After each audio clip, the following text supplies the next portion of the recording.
Just hello everyone. So this time in the Perspective interview series, we've got Kalsang Wangdue from Manjushri Educational Services, and he did his PhD in education from Finland. And about Manjushri, Manjushri is a non-profit organization promoting early literacy development and early childhood care and education. So their programs include writing and publishing high-quality children's books in Tibetan, giving out workshops and necessary resources to parents and children. But one of the more important initiatives is the Children's Public Library in Dharamshala, Ganj. So in the library they've got regular reading sessions, and for kids and other programs to develop their, not just their reading and writing skills, but also their creativity and other sort of critical thinking and other stuff. So I think that's about that's a little bit about Gena and Manjushri. And Gena, can you tell us about Manjushri, like a little bit of history and what Manjushri does? Manjushri Educational Services is a non-profit educational NGO started by a group of Tibetan educators and children's literature specialists in 2000. You know, the idea came in 2016, but the organization formally came into existence in 2019. And you know, when we started the organization, you know, we as an educator, you know, we saw and observed certain gaps in our education system, and Manjushri was established as a response to address those gaps. So as you introduce, you know, we are working primarily in two very important fields of education. One is the early literacy development, and the other one is the early childhood care and education. And in the last couple of years, you know, we have been publishing Tibetan language children's books and also distributing them to, you know, Tibetan schools, daycare centers, as well as institutions dealing with children. And also, you know, we've been providing early childhood care and education workshops and resources to parents with newborns in Tibetan settlements. And lately, you know, we have established a children's library in Dharamshala, and we are catering to roughly, you know, children from age 3 to 15 with our library resources and reading materials. Can you tell us about a little bit about your team and expertise, and also like you mentioned certain gaps in the education system and how children are educated in our community. Can you identify what those gaps are and like how you're trying to fill in those gaps? So in our team we have a number of Tibetan teachers and educators, people who have and some of us are still working in school system. So you know, we have sort of some level of experiences in the field of education as teachers, as school leaders, as education specialists. And in our team we also have members who you know, write children's books, and who also take part in review meetings of children's books published by DOE and other organizations. So roughly our expertise is both in the field of education, particularly, you know, early childhood care and education, as well as in the field of children's literature in the Tibetan language. And you know, in 2016, when our group sort of came into existence, you know, based on our experiences as growing up in Tibetan schools, you know, we have observed that the number of high quality children's books in the Tibetan language is very, very limited. So we wanted to address this gap by writing and publishing and distributing high quality children's books in the Tibetan language. So that was the first major gap that we are trying to fill to the best of our abilities. And the other area which we felt is a hugely neglected area in education is the education of the early childhood, the early child, right? Roughly from birth to age 5. So this area has been, neglected in our community for such a long period. And as somebody coming from education background, we understand that the early childhood years is very, very important for a person's, long-term development. So we wanted to sort of address this gap as well by, developing programs for educating parents about the importance of the early years and how parents can support and raise their kids, and also by providing resources. In your answer, you mentioned the importance of publishing and writing Tibetan books, but not just books in Tibetan for children, but like high-quality children books. Right. So that is also one of the most important things Manjushri does. So you guys have published more than 60 books till now. So can you tell us a bit about the process of writing a children's book and the overall? I mean, you already mentioned the importance, but like how does writing books for children in their own language, how important is that? Yeah, writing children's book, even though many people think it's very easy, but it's a very, very difficult and a lengthy process. What we do is first we write our own stories, and then we collect draft stories from our members, and then those draft stories were put to rigorous sort of review by our editorial team. So we have this kind of a checklist to make sure that the final product is the child-friendly, the language is written in the child's language. It's based on episodes from child's life, so that the story is relatable to the child.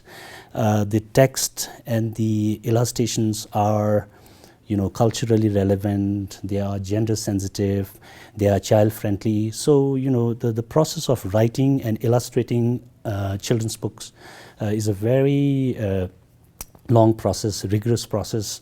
The story goes through different stages of review, and finally, when it comes to the design and the layout of the book, it also takes a lot of time to make sure that the design is attractive, catchy, and also to make sure that the books are published on high quality paper, the binding is good. So yeah, when we say high quality children's books, what we mean is that the story should be written in the child's language. It should be relatable to the child's life, and the illustrations are also child friendly, age appropriate, gender sensitive. And when it comes to the final production stage, it has to be published on high quality, no matter the cost. Has to be published on high quality paper and binding. So that's what we are trying to do with our limited resources.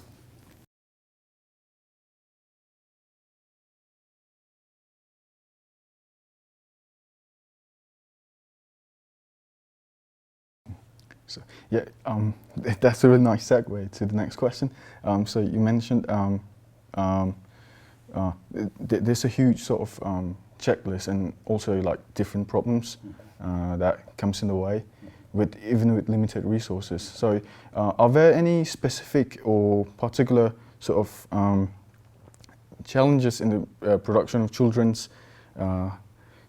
book for specifically in Tibetan, like compared to other languages? I think in the context of writing and publishing children's books in the Tibetan language, I think one of the major problems is we have this big gap between written language and the spoken language, in the Tibetan language, right? So as writers of children's books, we have to bridge that gap, so that on the one hand we are able to reach out to the children, we are able to make our book child friendly, but at the same time maintaining the grammatical standard of the standard Tibetan. So bridging that gap, spoken language and the written language, I think it's a huge challenge. Writing children's books in the Tibetan language. So what we try to do is when we review the book, we sometimes we have to debate on the choice of words. So which words should be written, should be used in order to make it age appropriate, relatable to the child's life, but at the same time maintaining the overall structure of the language. So I think that's one of the main challenges that we have faced, and we are trying to overcome that. And the other thing is, I think in our Tibetan context, finding good imaginative illustrator for children's books is very, very difficult. So unlike books for adult, in children's books, illustration play a very, very important role. So we need to have very good illustration for our books. So that's I think one of the major challenges, finding good illustrators in our community. If we are able to find good illustrator from other community, but then they may not be able to understand the context in which our kids live. So that's, I think, one of the other challenge that we face when we are publishing children's books in the Tibetan language. So talking about language and how about the stories in the understanding the stories in with the context of our own culture, Tibetan culture. So when we there's sort of a certain a cliche or maybe a truism that we say your language is your identity, or maybe in a maybe a bit more humble way, that language plays a certain role in one's identity. So when we look at the kids, overall surrounding or the atmosphere of, in which the kids grow up, we've got all these access to internet, and most of the stuff on the internet is in other languages. So, and also when we talk about identity, so in a globalized world, how big of an influence do you think language has on one's own identity when we're especially trying to sort of preserve it? I think language plays a very important role in the identity construction of an individual. We know that there are other factors like religion and other important factors, but I think language is one of the defining factors for identity construction. So in the context of Tibetan children growing up in exile, we all grow in Tibetan exile community and settlements. So for us to have a high level competency in our own language, I think it's very important for us that's very important for us for our identity construction. If we are, competent in our language, that I think will be able to build a sort of a strong self-identity foundation, which can play, I think, important role in terms of, learning other languages and also accessing higher education. So I think language plays a very important role in one's identity construction. And in the context of our kids, if a Tibetan child has a strong foundation in his or her mother tongue, then I think he'll be able to do much better in learning other languages and accessing higher education opportunities. So I think it's very important. Next question, I guess maybe maybe you partially answered already, but also in your answer you talked about creating a surrounding or an environment for the kids to sort of have access to resources which they can relate to. So like in like different methods and stuff like about how to educate children. There's always sort of like an assumption in the nature of human nature, an assumption about human nature. So like, is it natural? Is it more nature, like deciding how a kid will grow, what a kid will grow into, or like is it more about nurture? Is it his or her surrounding that plays a more important role in it, or maybe it's both? But like, what is your take on it? Well, in the field of education, this debate on the influence of nature and nurture is a very long debate, and I think based on the current research is that both nature and nurture, or the genetical factor and the environmental factor, plays equally important role in the development of human personality or characters. In fact, there was a very important research done on this. It's a very extensive study done by 2 universities, and their conclusion is that both environmental factor and the genetical factor plays equally important role. So, which means, I think the implication is that even though your genetic background, your nature plays important role in your development, but at the same time, the environment in which you grow up also play equally important role.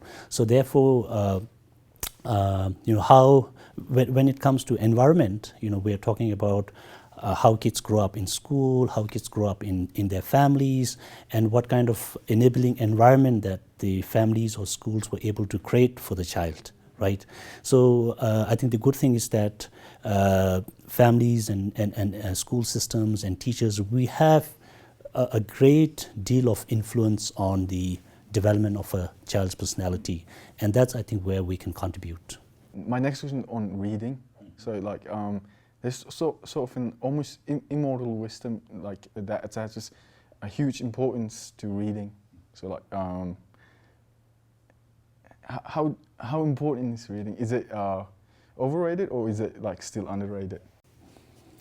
Well, I think reading is very important, especially from child developmental perspective or from education perspective.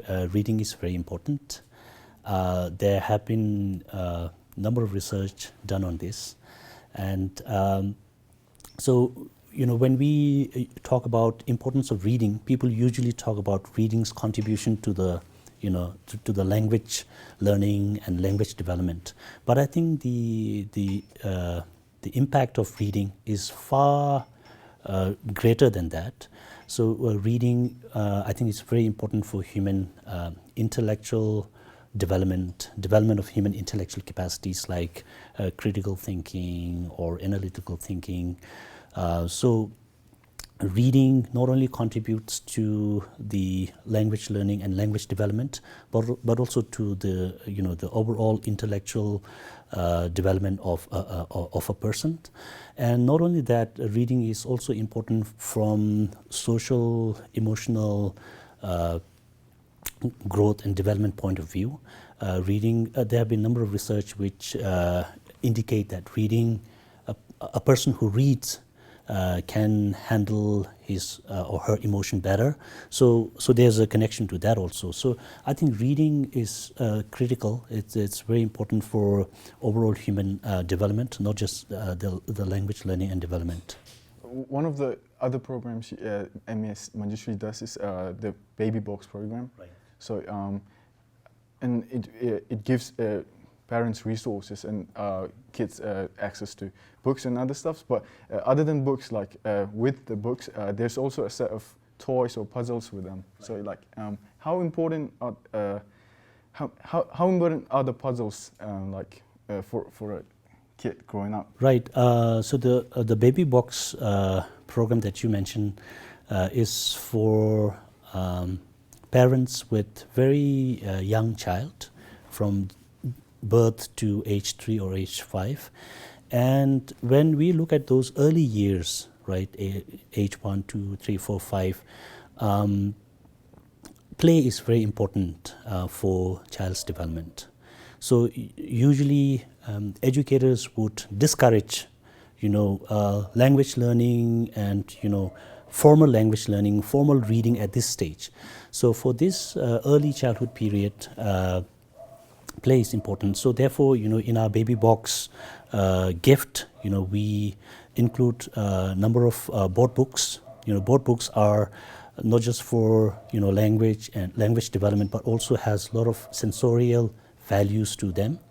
And in addition to the board books, we also sometimes we include finger puppets as aid to storytelling. We also include a number of toys, particularly sensorial toys, which child can play with. And at this age, I think these kind of resources are very important. And in our Tibetan community context, people usually neglect this age band and focus when child enters into school, right? So what we are trying to do is to educate parents that this period is critical to the child's development, and that we need to focus on play and play-based learning at this stage rather than formal teaching and reading. Thank you. So like to end the interview on a light note, like what do you think is the most important sort of factoring into the development of a child? One thing is the early childhood period is very important. So if the child is supported and given resources at this stage, 0 to 3 years of age or 5 years of age before entering to school, this will have a lifelong impact on the development of the child. So I think we really need to focus on this age group. Yeah. Okay. Thank you. Thank you, Galen. So that's all the time we have now for this segment. But for more videos or podcast episodes or news, please visit our website. From our website, you can find the link to everything that we do, our YouTube, Instagram, Twitter, podcasts, everything we do. Thank you.